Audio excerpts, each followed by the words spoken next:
Hi everybody, welcome once again to Say It Correctly with Patience, where I like to share with you the very little that I know in terms of pronunciation and making correct grammatical expressions.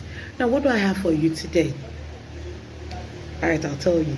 Now, in spite of and despite, these two words are prepositions which mean the same thing. First, I'd like us to establish that prepositions are words which show a relationship between two or more entities, which are often nouns and pronouns. Now, in spite of and despite mean the same thing. In other words, they can be used interchangeably. I mean that one can be substituted for the other. Those two words mean regardless of or nevertheless. So when I say in spite of, I can also use despite. Now, this is what I'm trying to bring out. This is what I'd like us to learn today.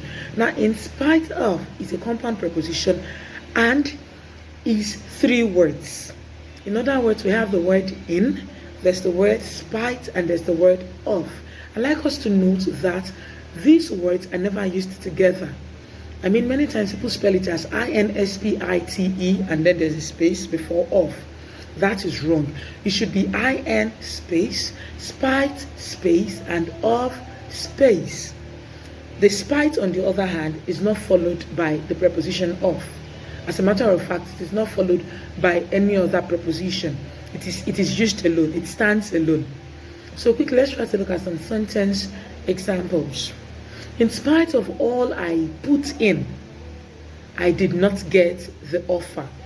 Or in spite of everything I did for him, he turned me down.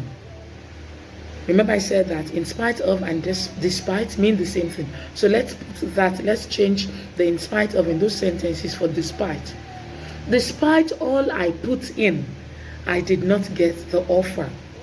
Despite all I did for him, he turned me down.